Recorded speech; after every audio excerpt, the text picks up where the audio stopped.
Ready to really dive deep into art today. We're tackling a painting tutorial, but not just any tutorial.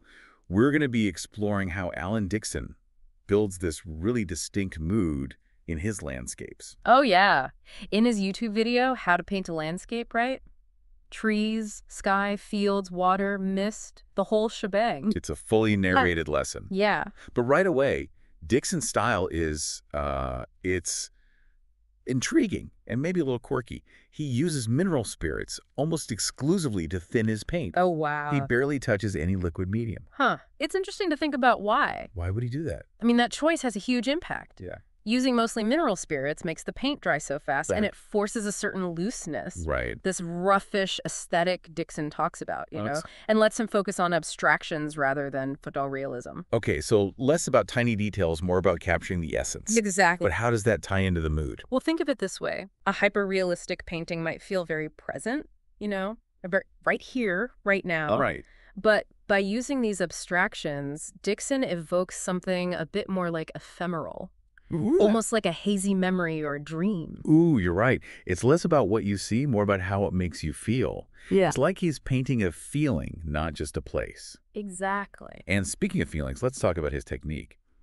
He uses a lot of stippling, especially in the sky. Yeah. Yeah, for those who aren't familiar, stippling is basically creating a pattern of tiny dots with the brush. Yeah, and it's more than just a neat trick. Stippling is what gives the sky that beautiful, soft, blended quality. Yeah. Those tiny dots of color optically mix when viewed from a distance, Right. creating these smooth, almost dreamy transitions between colors. Right. And when I look at that sky, it doesn't just feel airy. Yeah. It also has this melancholic undertone. It's like the warmth of the day is fading. Right. And there's this touch of sadness as we head toward twilight. Exactly. It evokes a very specific time of day, a certain fleeting quality of light. Right. And then he uses glazing and scumbling on the landscape elements, Uh-huh. which builds up that depth and luminosity. It's like he's layering not just paint, but layers of emotion. Exactly. And I love how he uses a palette knife to sharpen certain edges, particularly on those buildings. Yes.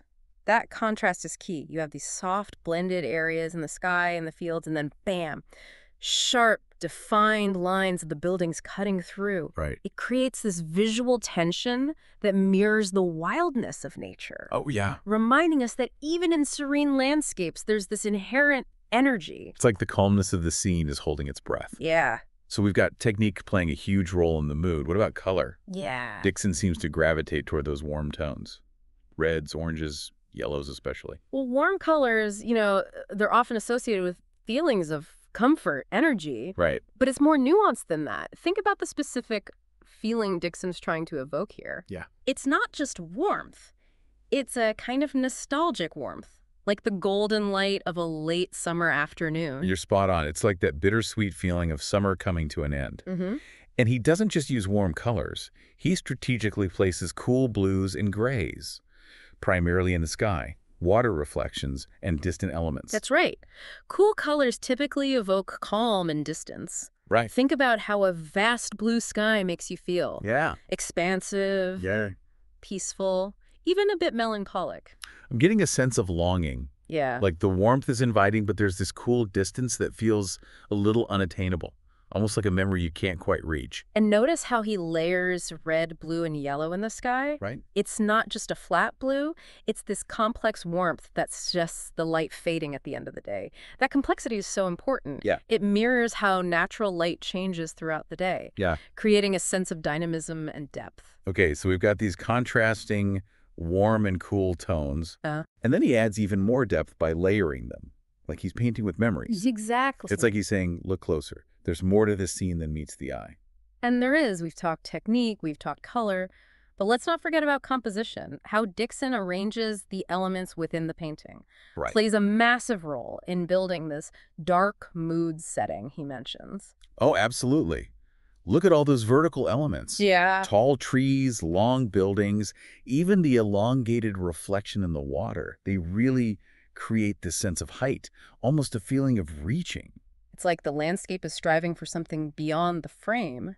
And then there's the horizon line, placed relatively low in the composition, Yeah. it emphasizes that vast expanse of sky above. Exactly. And that makes us feel small in comparison, almost insignificant, Yeah. up against this grand, powerful landscape. It's a classic technique for evoking awe and wonder. It makes you want to just step into the painting, get lost in that vastness, you Yeah. know? And then there's this interesting thing he does where he repeatedly narrows the central landmass. Ah, yes. That's such a clever way to lead the eye. By subtly narrowing that space, he creates this sense of enclosure, drawing our focus toward the center of the painting. It's like he's suggesting a hidden path, a secret place within the landscape. It sparks this curiosity, this desire to explore what lies beyond. It's almost like he's saying there's more to this than meets the eye. Come closer, discover what's hidden. And that sense of mystery adds another layer to the overall mood. It's not just a beautiful landscape. It's a landscape with a story to tell, secrets to uncover. It's a landscape that invites contemplation, reflection, a quiet kind of introspection. And speaking of introspection, we can't forget about Dixon's commentary throughout the tutorial. Right. It's not your typical art lesson, is it? Not at all. His playful language, those quirky phrases like "don't fence me in," it totally shifts the atmosphere. You expect an art tutorial to be serious, you Yeah. know, maybe even a bit intimidating, but Dixon brings this lightheartedness, this sense of fun to the process. It makes it feel less like a lesson and more like hanging out with a friend who happens to be really good at painting. Yeah.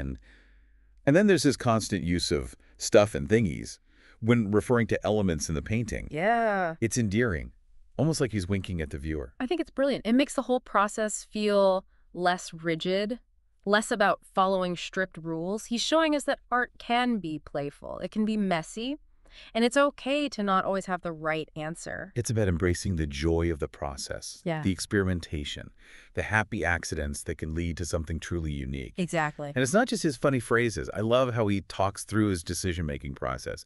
He's constantly saying, I think, I'm not sure. Right. Yeah. That transparency is so refreshing. It makes him relatable, especially for someone who might be intimidated by painting. He's showing us that even experienced artists doubt themselves, make adjustments, and don't always have a clear vision from the start. It humanizes the artistic process, makes it feel accessible to anyone who wants to give it a try. It's like he's saying, hey, it's okay to experiment, to make mistakes, Yeah. to change your mind. That's all part of the creative journey. Exactly. It's not about achieving perfection. It's about enjoying the ride. And that ties directly into the mood he's cultivating. Even though he calls it a dark mood setting, there's this underlying sense of joy and exploration in his process. Yeah. He's not precious about it. He's not overly serious. He's just enjoying the act of creating. And that energy is contagious. You can't help but feel a little bit lighter watching him work.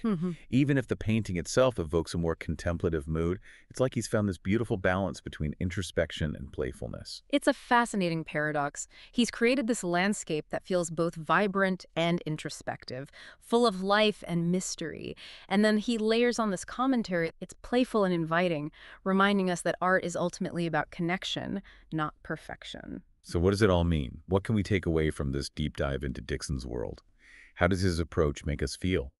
Well, I think Dixon shows us that art can be like this powerful tool for evoking emotion. He takes these techniques, these colors, and arranges them in a way that, makes us feel something deep down. Yeah, he's inviting us to not just see the landscape, but to feel it, to experience it almost as a memory or a dream. And that's something we can all do when we engage with art. Right. It's like he's cracked open the door to his own creative process. Yeah. And by doing so, he's kind of giving us permission to do the same, to find joy in the journey, not just the destination. And that's a really powerful message, In a world where we're constantly striving for perfection, Dixon reminds us that it's okay to embrace the messiness, the uncertainty, the sheer joy of experimentation. It's true. He's showing us that art doesn't have to be this intimidating highbrow thing. It can be playful. It can be personal. It can be a way to connect with our own emotions and share them with the world. And that connection, that shared experience is ultimately what makes art so meaningful. Think about how you feel when you look at a painting that truly resonates with you. It's like a little piece of the artist's soul is speaking to a little piece of your own. Exactly. It's like a conversation across time and space, a bridge built on shared emotions and experiences. And that's something we can all find, whether we're creating art or simply appreciating it. So the next time you see a piece of art, don't just observe it, feel it. Let the colors, the textures, the composition just wash over you. Ask yourself, what is the artist trying to convey? And maybe even more importantly, how does this make me feel? You might be surprised by the depth of your own response. Dixon might even inspire you to pick up a brush and explore those feelings yourself. And who knows, maybe you'll discover a hidden talent or a new way of seeing the world, or simply a deeper connection to your own emotions. Until next time, keep exploring, keep feeling, and keep diving deep.